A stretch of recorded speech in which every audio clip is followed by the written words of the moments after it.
waged and fought through victory and pain. By test of their courage, our freedom was gained. In homage to those gone before us, the heroes of lands in the sun, we vow to join hands and to focus on building one Caribbean. Raise your voices high. Welcome, welcome, brothers, welcome, sisters, welcome to our program On Target. And as usual, as soon as we start this program, you can pick up a telephone and give us a call. We never have a subject matter. We speak about anything: politics, religion, socio-economic issues, issues trending, any topical issue from Grenada, the Caribbean, Africa, any part of the world. And you too can speak on any subject matter. And I think it's a good thing. Grenadians have the medium. We have the opportunity. Our democratic process is alive and well. And we have the opportunity to express ourselves. So let us use the medium. I always say to people, and particular young politicians and aspirants that want to enter the political field, there's something you must know. The media in Grenada was not always that free. At one time, post the revolution, we had one radio station. And after the revolution, we had one radio station. Radio Free Grenada. You couldn't squeak. During the period of Radio Free Grenada, 3,000 people was placed in prison. 3,000 people. A similar number of Grenadians ran for their life. Maurice Bishop say, if you say day, he locking up day. So people couldn't even say Daisy. Bishop say he locking up Daisy. And we see how that period ended into bloodshed. And government came after 1984, and it was reluctant and hesitant to free up the media. But some politicians believe in freedom of the press. And today, perhaps Grenada have more radio stations than anybody else in the region. That is good. Some people still believe that based upon your grammar and your ability to swallow the English language, you shouldn't speak. But no, once you could communicate, irrespective of the command you have on English language, we welcome you on this program. You hear how the host speak, so you know he too don't have a command on English language. But that shouldn't prevent us from expressing ourselves. So the number to call is 442-0175, and you can always give me a call. You know, and the sister on Facebook said, good afternoon. I'm listening, and viewers of On Target. And she viewing. And that is very important for us, because we also believe that this gives us an opportunity to interact with our brothers and sisters in the diaspora. That is very important. Grenadians at home and abroad. We have a caller on the line. Caller, welcome. I love to open, but that's the best thing to do. You see, I realize you have a new wickedness. You see, we must fix the pitch, but we must never tamper with the ball. You make a good pitch for the bowlers to bowl on and the batsman to bat on, but you must never tamper with the ball. So punch. Yes, I like what you say that when I go pitch, you couldn't say nothing in Bishop time, but I was fortunate to make it for Trinidad and hide until he's mature. So how much years you spent in Trinidad? I hide for 7 years. But your brother wasn't so lucky. 7 years and 3 months. How much years jail your brother got? My brother got 3 years, 1 month. Right, in prison. So I had them hide myself. Is a gentleman they call you, an ex-police they call you and tell you, well, he was the immigration officer and he helped me to get the airline on a standby, you know. So Because they never know he was from the country. yes. Yeah. Because he said he wants me because I'm supposed to know some of Gary business. As a little boy, I used to be around Gary. They want to question me. But you was the youngest member of the executive. I was the youngest member of the executive those days. What I want to say, election is a funny thing. I heard some of my own people saying, we win already. I want them to desist because we is going to put Bello Victor Philip into the parliament of this country this time. But I don't want members to be complacent and say we win. He's doing well, he's trying his best. But I heard some NNP people say, man, we win already, man, no bother with them, we win already.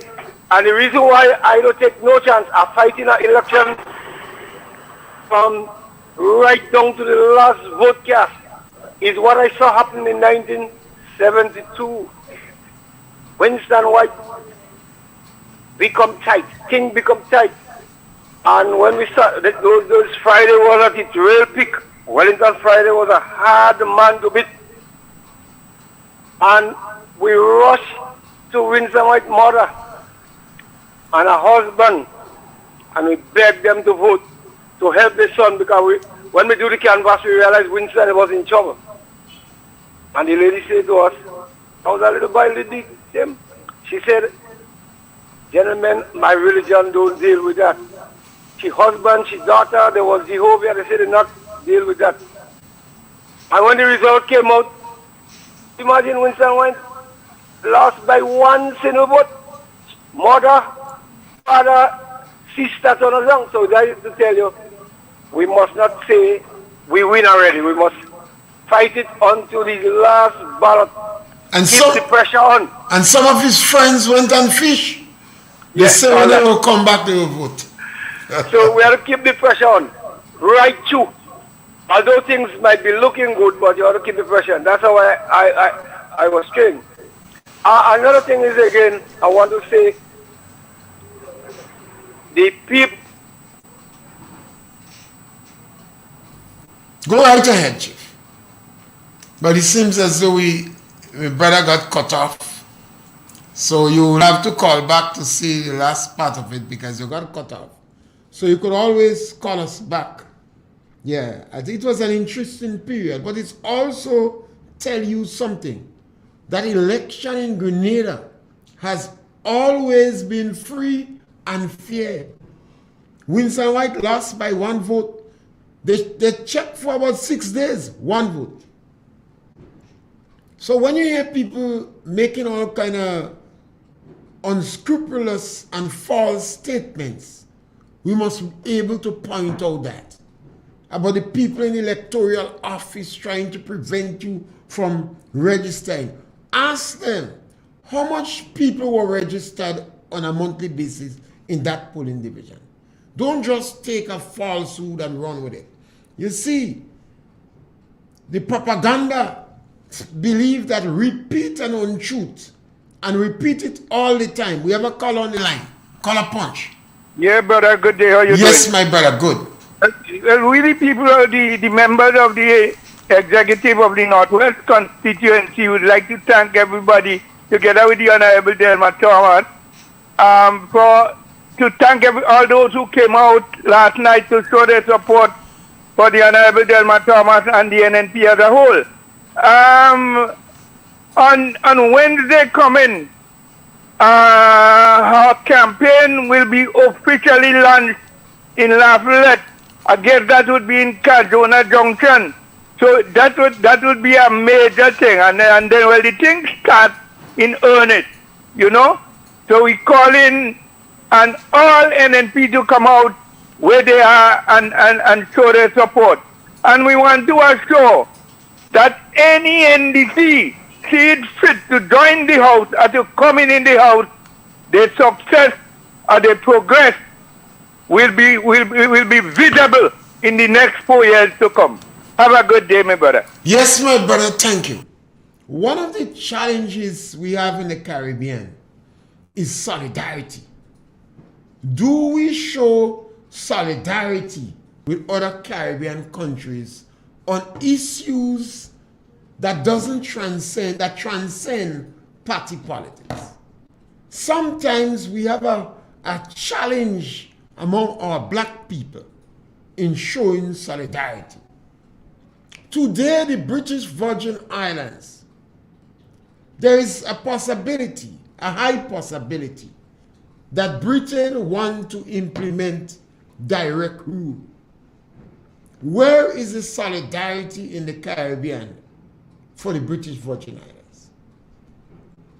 The OECS leaders, led by Prime Minister Kit Mitchell, expressed the dissatisfaction with that issue.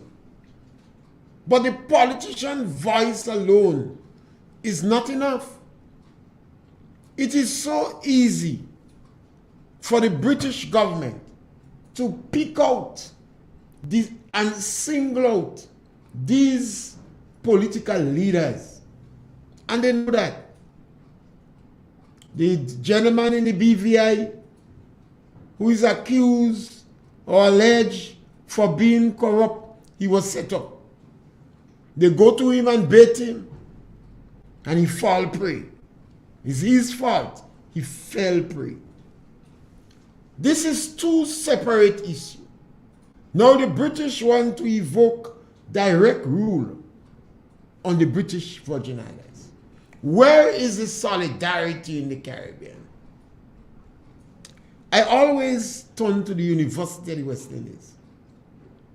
Because in any country, in any war, you have your special branch. You will have your regular soldiers, but you have your special branch. So the United States of America have the Army, but they would have the Rangers. They have the special squad. So in our dynamics, our most educated people ought to be our special branch. So our tertiary educated, we have a caller on the line. Caller, welcome. Yeah, I got cut off, sir. Yes, man, punch. In 1971, the late Sir Eric gave the estate, took all Mountage people and put them on a little spot they call the village. He said that he said he's going to pen them like pigs. And Sir Eric came out and he saw how the houses was. Everybody get 1/8 of land to put a house on in Mountage. The Mountage estate, the management of the Mountage estate did that. Did that. That time they had the barracks. Everybody paid $250 for a little spot just to put a house. So when Sir Eric see that, Sir Eric said, no man, you are not pigs. I'm going to move you all. So he took certain part of the estate and he cut it off in 1 acre lot and half acre lot, and he said he's going to move the people from inside there. They're too jam up. And everybody had to pay a small fine for the in 2013, the NDC campaign with Michael Baptist, they had meetings on the Snell Hall telling the people, don't pay for the land. Sir Eric gave you that free. And the money came from the consolidated funds. The estate boss and say that's they really thanks Gary the way they get a nice money for the estate. And the NDC tell them not to pay, just for vote. And most people just remain on the land. When Kit came in 95, he said, I'll pay and get all your title. The NDC said, no, don't pay. Gary give all the rest. So this is what I say. They don't like nobody. So there's a lot of people that still don't have a title for the land. They're just living on it just like that. I mean, tell me if that people have a conscience or have a heart to tell people, don't pay for the land. But some had the senses to know they could go and do business on the land. Even where I am here as well, we paid $6,500 for here. and we could get $100,000 on it because the value of land on the main roads. So when you hear people, I heard Michael Baptist preaching in Snell Hall in a meeting, Uncle Gary gave it free of cost. So I don't know if you heard about that. You see, once you get land from government in a particular scheme or program, they would have tell the people how much they have to pay. Some of them have to pay about $3,000 for this land, $2,000 or $3,000. But over the years, interest would be attracted on it if you didn't pay for the land. So, you know, it's always information is there, and some people want every excuse not to pay. So they know they had to pay. But because it was something that they could easily verify, they could ask a lawyer loud. I mean, if you ask the lawyer quiet, he might give you advice like the trade union. But if you ask him loud, he have to give you good advice because his reputation will be at stake. So those who didn't pay, they will have to stand the consequences. Yes, caller. Thank you. Yes, this was an important issue. In a number of different parishes, these things happen. Some people did not pay for the land, but it doesn't mean you don't have to pay. You have to pay. And throughout, because Gary policy vis-a-vis land for the landless continued in all governments, perhaps except the revolution. I can't remember if the revolution they cut up land. The revolution cut up land too. They had cooperatives. So they cut up land and give people as cooperatives. It's the same Gary policy that you see any government that was successful. It's the same basis, the same nuclei, the same framework of Gary policy they had. We had a call on the line. We have a call on the line. Afternoon, Mr. Pierre. Yes, man. How everything? Great, man.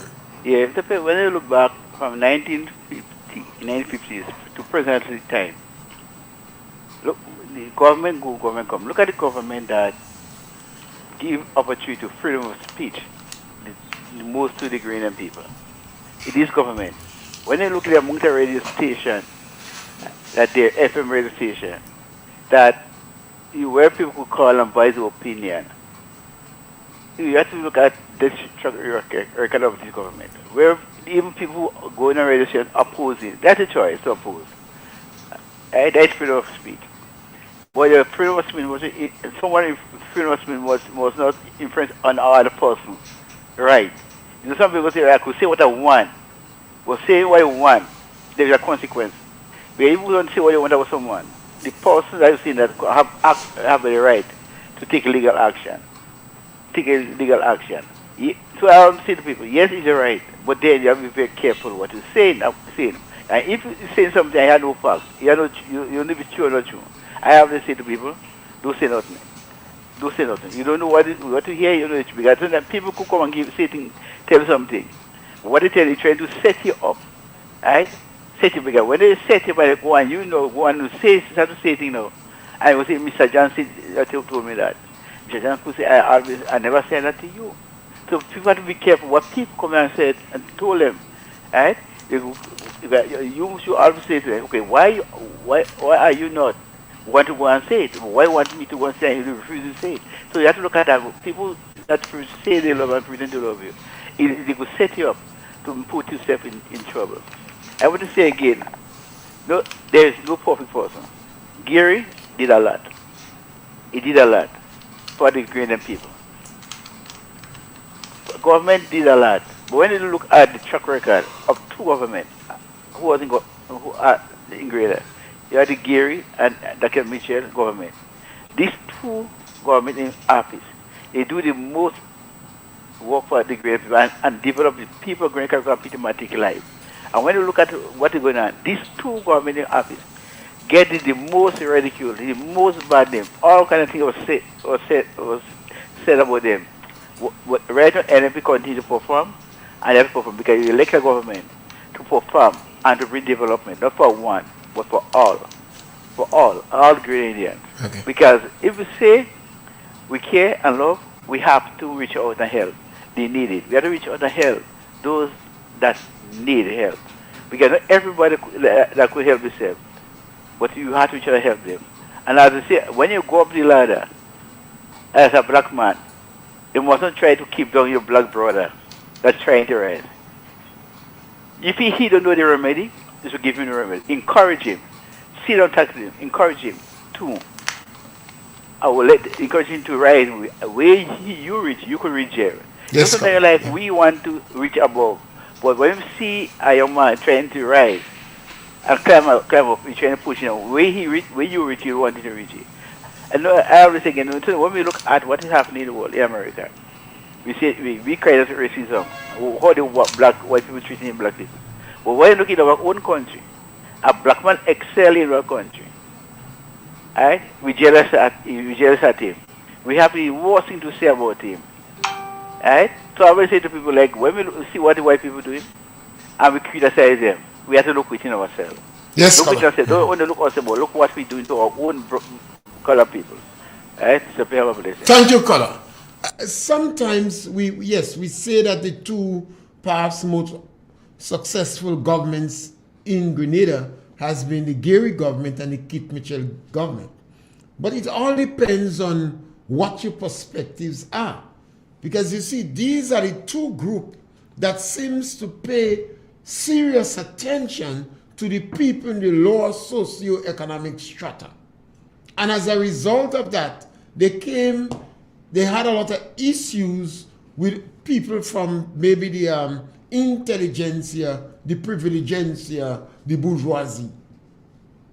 But people from that group might say this is not true. For instance, the gentleman recall what happened in Montreal and the Land for the Landless program. You would remember the people invest seriously in education. So people whose income was not at the level that they could provide the type of education for the children would be extremely happy and comfortable with the government. People who government was able to help because of the program with 10,000 toilets may be extremely happy and comfortable with the government. Over 3,000 people that involved in the Imani program would be extremely comfortable with the government's. Other people might have some level of dissatisfaction. That's one of the problems in Jamaica. The level of violence in Jamaica, I strongly believe, is because of the attitude of the government towards the poorer people. Now we have Lisa Annan, and I think this is a woman that would one day be the Prime Minister of Jamaica. She would be the Prime Minister of Jamaica because I've been following her and I realize that she seems to be attracted, or she seems to be referring or have a natural inclination to the lowest socioeconomic, the people who fall in that group in Jamaica. And that's a challenge we have here. And the same thing I speak about solidarity. One would have expected the trade union in Grenada to be in solidarity with the people who is unemployed. One would expect this is supposed to be natural, because most of the people who are employed in the government service come from the lower income group. So one would believe it's a natural course.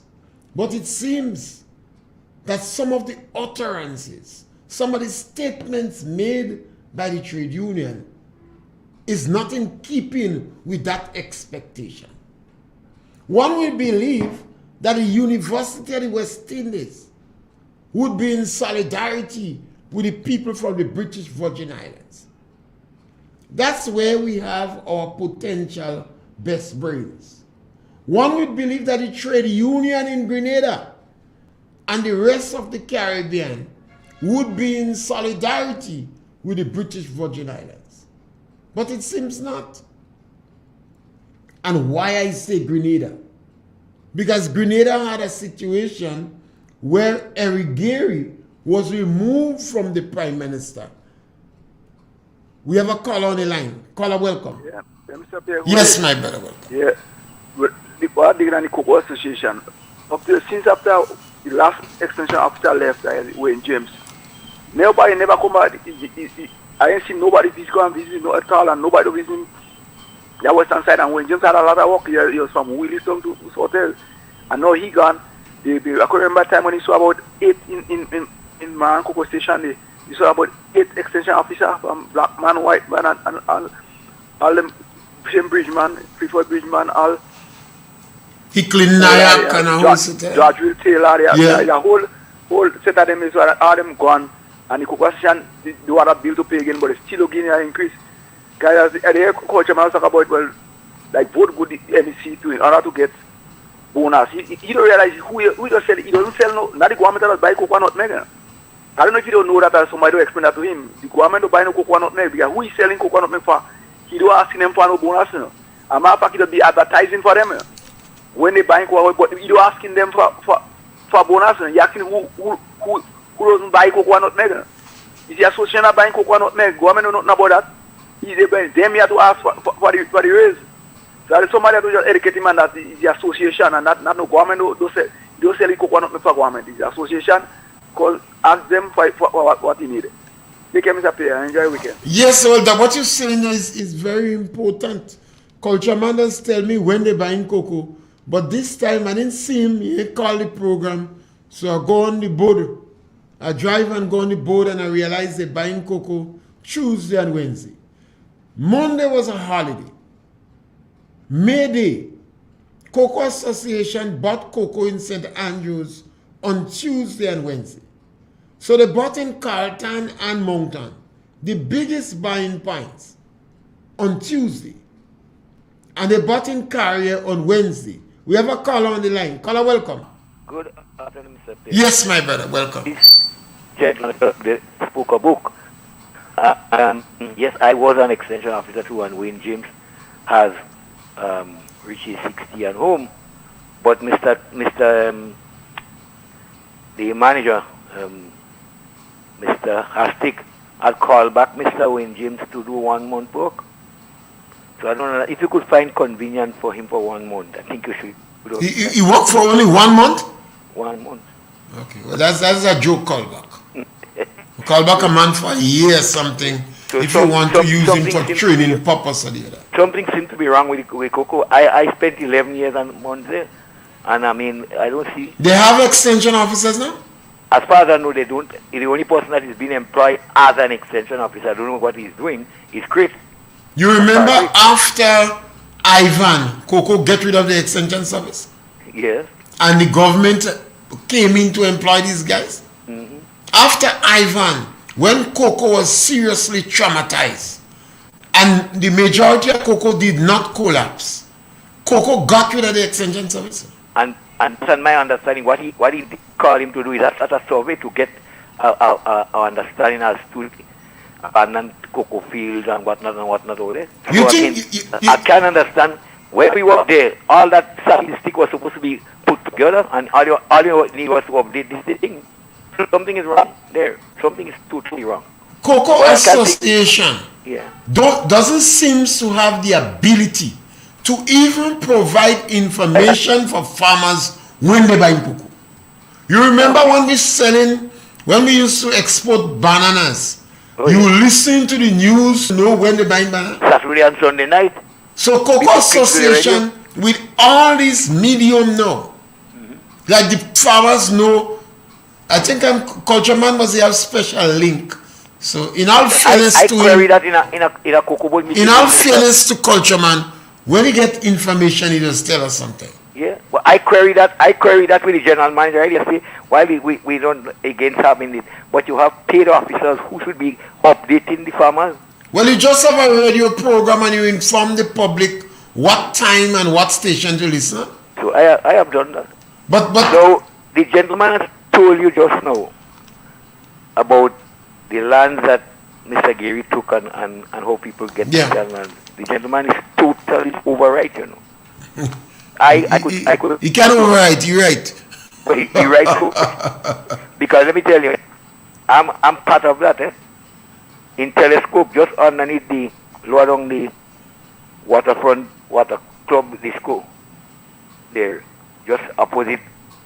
I know it lower down there. Lower down SAS, water There club. was a piece of land there On the right hand side. Right. There was a piece of land that was belonging to myself and my mother. And when I came in, go out and live, I told them I'm not interested in land in the down there. You say you wasn't interested in land down there? No, because I needed to come back. But that was real short-sightedness. No. We had other brothers and sisters that I said Okay. You know, because and that was done. Today, my sister have a spot there. Okay. Right. So I was not just for myself. Also. Yeah. And what is true, the land had worth in $1 or $700 or somewhere around there. Did it reach $1,000? I think it's 700. And some people didn't pay. Now they have to pay thousands of dollars. That is what I'm telling you. Interest. My mother and them kept that land for years before they paid. Eventually they had to pay, I think, either 1,000 something or something for the same land. Today, look at it. Yeah. So it was a very good gateway for the people land for the land, although some people didn't really make good use of it. But land for the land is the policy. In Sab, in Maribode, I was the gateway to the people. This is not no dead land. This is just where you don't have money, you can't pay for the land. Inside Sab, no.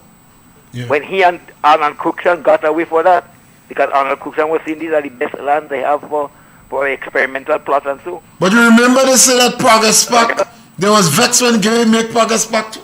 I know. And when he when he was building all these schools, they said, well, if you educate all these people, who go work the land?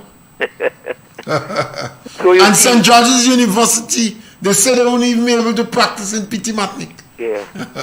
Yes, Colonel. Today, St. George's University is part of the primary of Grenada. Contributing more than 20% to the GDP. So you have to be very careful when you hear politicians speak. Well, some of them are not dreamers. And their intention, some of them intention is against the ordinary people. No, I think what they said is that they wanted independence, but they didn't want independence under Gary. They only said Gary that was nothing at all to go in front of the Queen. They only said that when they realized independence was a foregone conclusion. Because that is why in 1972 campaign, one of the things, the catchwords was, if you accept engagement for your daughter, what you expect next? Because Mr. Blaze accepted statehood in 67, and people were shouting out independence. Because Mr. Blaze had become the first premier of Grenada. A lot of people don't know that. They only said that after the fact. Yeah? Thank you, Colin. Good. Yeah. Somebody said, Mr. Pierce, people say the government making people lazy by giving them handouts. What's your thoughts? Well, I have always said that I describe poverty as anybody who is not paying personal income tax is living in poverty. That is we have a call on the line. Caller, welcome. Mr. Pierre. Yes, my brother. You know, there is one thing I like about this election campaign that's here now. It reminds me of when Donald Trump came into power. You know, it brings out where people could dialogue. It has people who was on the fence, so to say, for the last how much years, 5 years or so. And it has to do with the reforming of the NDC too. It brings out people now from the dark. People seems to can't stay inside now, can't stay on the fence no more. So they're letting the feelings come out. You don't have fence to stay on. You don't have fence. You don't have no fence for them to stay on. Well, that's it. Because what I'm saying that, you know, it's like people have to come on. People who I thought never would have. I see people on social media who always used to be in, you know, and a bit on the fence. But it seems like they break down the fence now and they just come out in the open now. So this election here, campaign election, it's bringing out a dialogue. It's bringing people out. You know, you're giving people opinion, and I think it's very good. I think it's very, very good. I agree with you. Yeah. Yeah, it's very good. Yeah. So, thank you. Yes, my brother. Yeah. Yeah. Just responding to a comment on Facebook that people are saying that helping people is making them lazy. Well, that was one of the challenges in the 1970s. This thing is just like a recurring decimal. You know? The same things that was said against Gary in the 70s is the same thing now. If you educate all these people, where are we going to get people to work the land? It's lazy people you are. They're going to school, but they're not learning. So, and then you're providing for them. It's the same statements. So I have decided to put poverty. Normally, my opinion on poverty is different. If you're not paying tax in the country, it means you're in poverty. And the government threshold for tax is $3,000 per month. It is quite true. Some people should be paying and they're not paying. So I say they're poor by default because they should be paying tax. But maybe because of the productivity and the efficiency in the system, they get away so they could run them out. It is very important for government to make absolutely certain that we don't have abject poverty. You could have poor people, but they must not be so poor that they cannot educate their children. You could have poverty in a country, but people must not be the destitute poor. When you look now, when you see children going to school, you don't know who have discretionary income and who doesn't. So the government is correct to put a sponge on the ground. So even if you have to lie on the ground, it would not be on the bare floor. People are going to look and see who people are attacking. Sanders coming this in Grenada, and I welcome Sanders. Sanders is a Jamaican company. I welcome them in Grenada. And for Sanders to come in here, government provide concession for them. And I am in agreement with that. I have not heard anybody talk about handout. Sanders have a number of concessions for years. But let's leave let's leave Sanders for a while. Amazon in the United States of America are provided concession in different states to put their office there. You don't have to believe me. Our brothers and sisters in the diaspora could come in. Copolanis in the 70s was provided assistance. That is why where marketing board have now in River Road, I believe there was built to make ketchup and storeroom. So small countries like ours have to provide incentives for companies to come to help you develop your country. It is absolutely necessary for government to provide assistance. I support the 10,000 toilet program. When this 10,000 finish, go and search for more people that don't have toilet and make sure they have. I'm in full support of the Imani program because I believe that is one of the best programs that has been instituted in Grenada in the last 100 years. Do you have a caller on the line? Caller, welcome. Afternoon. Yes, my brother, welcome. Yeah, and to the listening public. Thank you. First and foremost, some of us, we have the most, and we know the most English language in Grenada. And we try to come down out of left, right, and center. Persons speak how they feel to talk. No one has the monology of the English language, and so me, I use any words to express myself. I mean the simplest words. No fine sounding words. For example, he went home is much better than he proceed to his residence. He read his book. It's preferable to be used than he pursued the volume of the book. This pigging English was implemented to us by the English slave traders. Even the broadcasters, those we criticized by those English language masters, they say all kind of, they run them down, but the broadcasters just trying to ease up person that don't know the English language to use fluently. For instance, the English teachers preliminary English, primary English, lower English, intermediate English, matriculation English, advanced English. But we use the English language we use Creole language. We don't and we use all kind of language to ease up. Let people know what we're saying.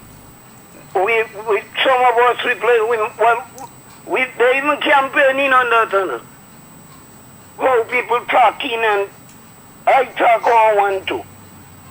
For instance, I have a problem, Mr. Pierre, with the Coast Guard. I wasn't there, I don't know. But the guy in the water, he should be rescued. I wouldn't say they're wrong. It could be an incident. But as he fall in the water, he should be picked up immediately. If I was there and I could have tried myself to help him. They should help him and they shouldn't go the next morning to get in. He should be helped the same time. Thank you, Sir. Yes, my friend. Thank you. Thank you. Yes, it is a very important thing for us to understand why we are slugging in development. We are sluggish in development because of lack of solidarity. To whom much is given, much is expected. Pope John Paul warned governments, do not invest in tertiary education at the expense of primary education. That is a challenge we have in Grenada. Our intelligentsia in Grenada should be in the forefront of our development. But I believe having certification is to put them in a different social class. So they don't want to identify with the rank and file. That's one of the biggest problems we have in Grenada. You know?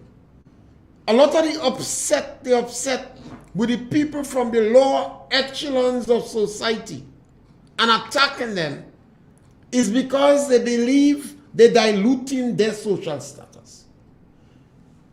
We have a situation now in the BVI.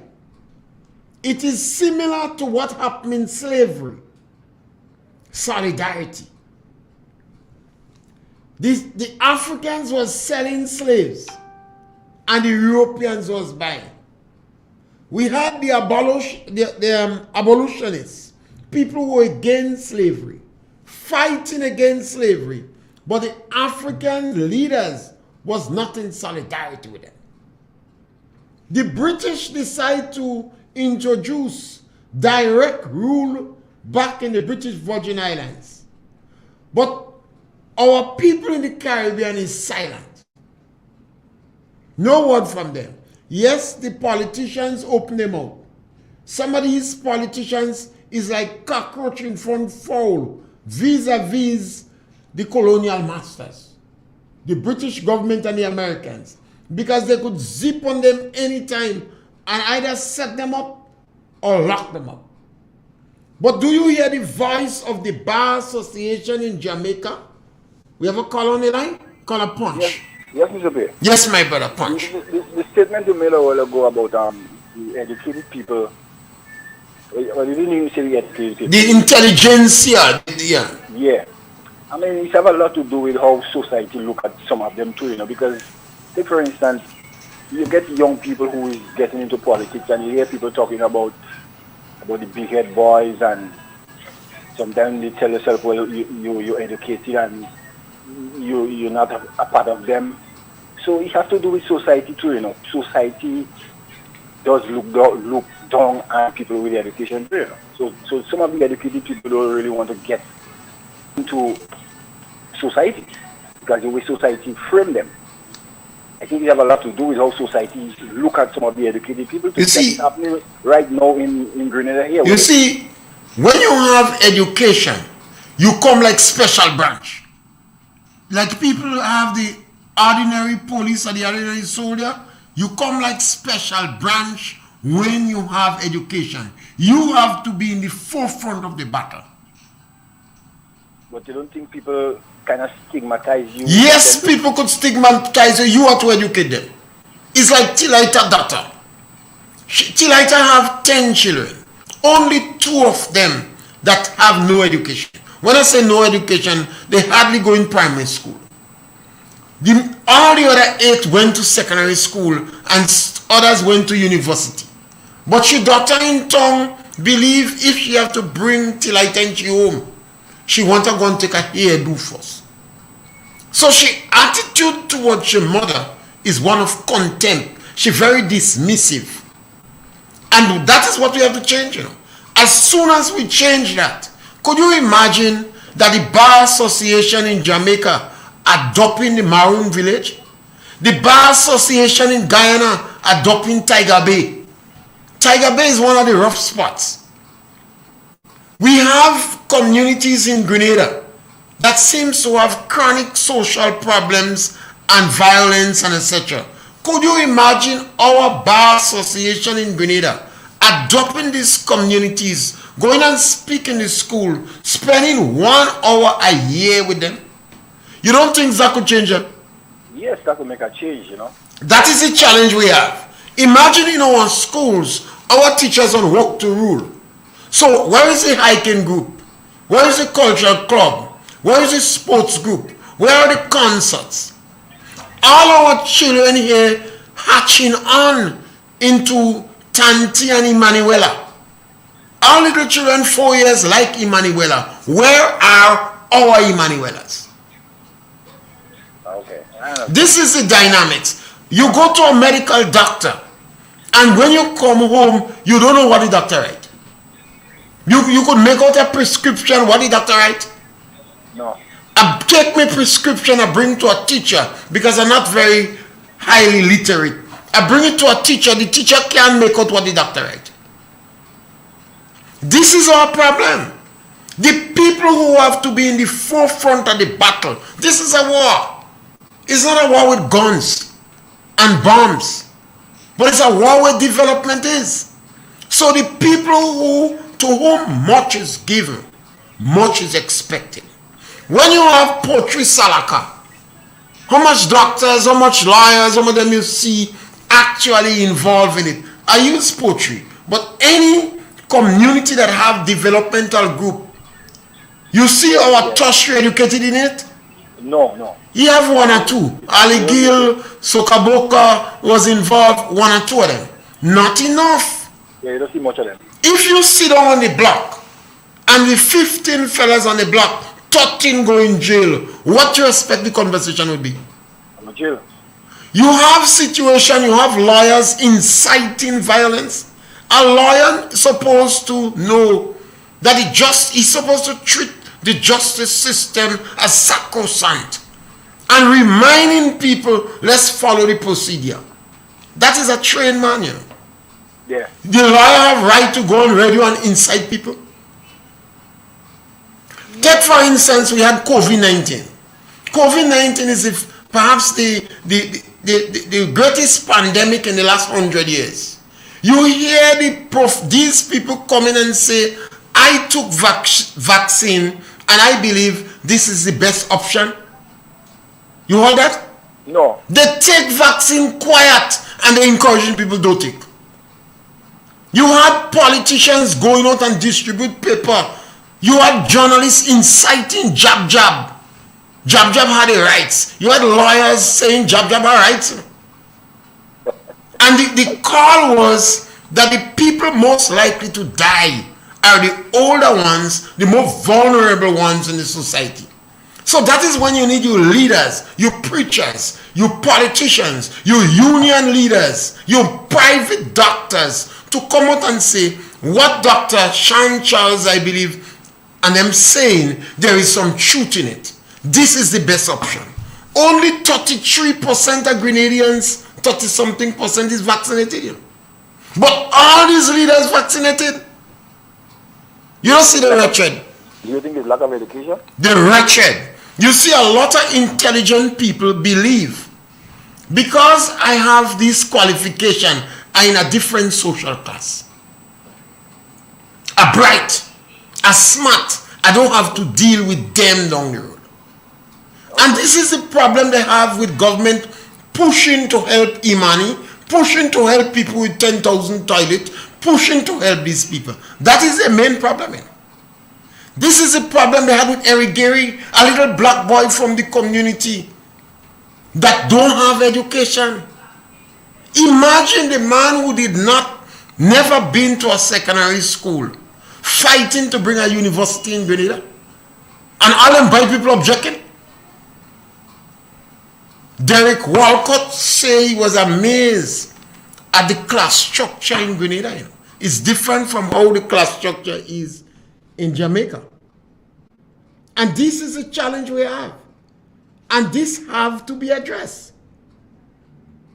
You know, sometimes you hear people say children can learn. That is nonsense. And the children is not academically inclined.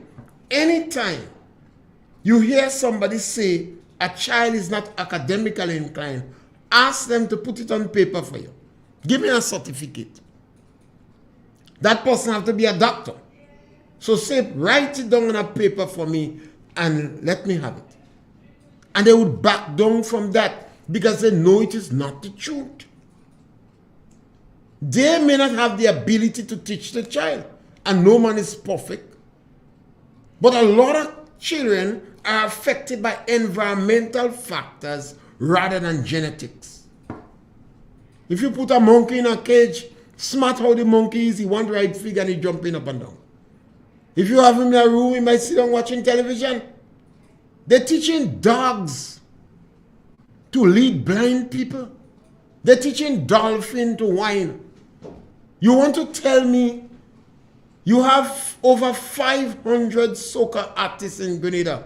What percentage of them have English and maths? You want to tell me they couldn't teach them to pass English and maths? And then they make you believe that your brain no good. And then you have some people roving the airway correcting grammar and English. But 70% of the children, we have a caller on the line. Caller, welcome. Good day, Brother Pierre. Yes, my brother, welcome. And how are you today? Great, man. Yeah, I'm having a bit of problem with the way in which you characterize the slave, what I would call the enslavement industry in Africa there. You mentioned that the Africans were selling and the British were buying. Can you explain exactly what you mean by that? In a number of African countries permitted the British to come in the countries and buy slaves. A number of African countries was involved. They profit from slavery. They were purchasing slaves. Was it as simple as that, Mr. Pierre? It boils down to that. The fact is a number of African leaders collaborated, was involved, and they profit from slavery. Can you tell me one of the countries or even two that engage in that practice? Well, my brother, we will have to take a longer time than is, but there are a number of African countries in everywhere where we had slavery in Africa. Africans collaborated, supported the process, and profited from it. Everywhere we had slavery. Have you ever heard the word savage being used? Everywhere you had slavery. The first white man that went to Africa, if they roast him and eat him, you would not have a second one. The Africans collaborated with it. Just in the same way. My brother, there might have been some of them. My brother, too much of people collaborated and participated and benefited from slavery, and they blaming the white man alone. Mr. Pierre, I agree, as you mentioned earlier, that we would need a whole long time to discuss this. So just excuse me, one second, please.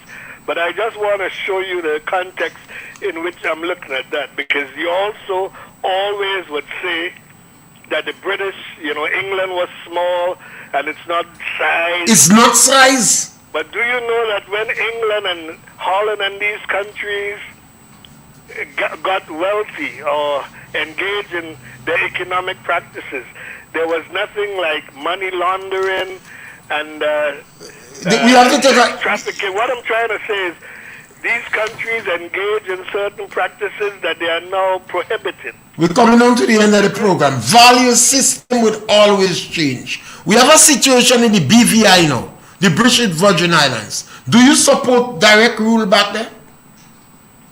Not really. That is going backwards. Do you don't expect? I would probably have to call back because thank you. Seriously would like you to do some research. We out of time. Sorry. Thank you very much. Yeah. Mr. Pierre. We out of time. I have said on a number of occasions, Caribbean leaders must show solidarity. We have the British Virgin Islands now. If the trade unions in the Caribbean condemn the British or they express the disagreement with the British supporting direct rule, if the trade unions in the Caribbean collaborate and contact the trade unions in England and put a case to them, I'm certain the trade union in England will disagree with the British government. If the Bar Association in Guyana, Jamaica, Barbados, throughout the Caribbean raise their voice and condemn the intention of the British, it will be better. If the journalists in the Caribbean, where are our historians? Where are the individuals who claim they have PhD in psychology, etc., etc.? Why don't they condemn the express intention of the British for direct rule? Where is the solidarity for the BVI? Where is the solidarity for the poor people in the community?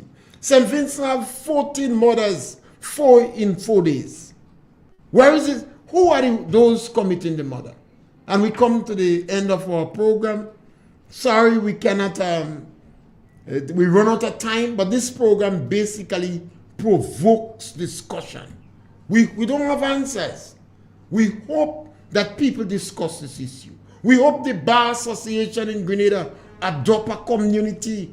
You people are bright people. Encourage the Jamaicans to adopt the Maroon Village, and in Guyana to adopt Tiger Bay. And we're back with you next time again on our program, On Target. Thank you.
Informative, entertaining, and first.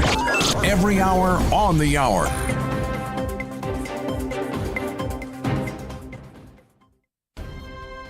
This is the latest news update produced by Triple N.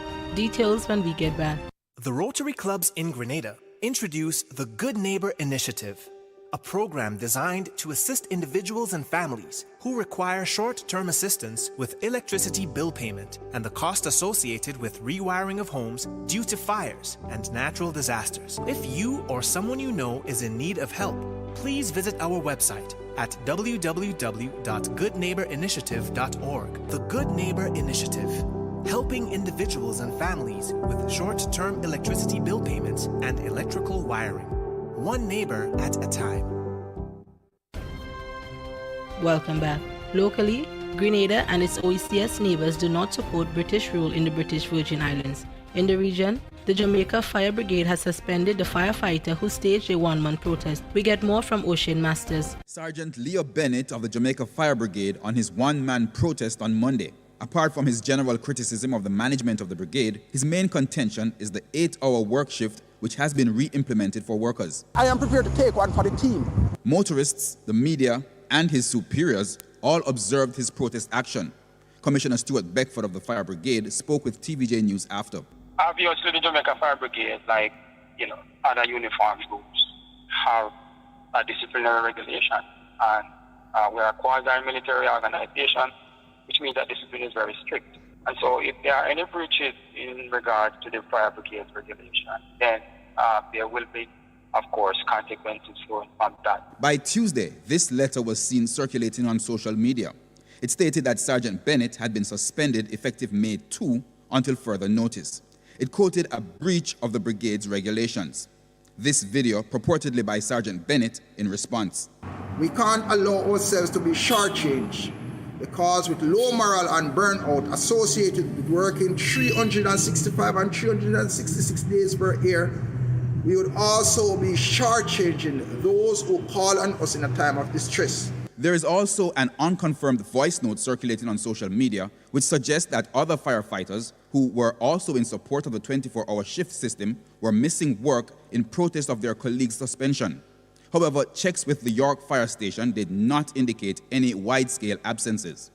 In response to the shift issue, Commissioner Beckford says the 24-hour shift system was implemented in the height of the COVID-19 pandemic as a means of preventing the spread among firefighters. The orders have been lifted. The COVID numbers in terms of the infection rate, positivity rate, and so on, very low. There are vaccines available for firefighters who so desire to be vaccinated and so on. And so we don't believe that there is a basis to continue with the measure. General Secretary of the Jamaica Association of Local Government Officers, JALGO, Helen Davis White, has also indicated that permanent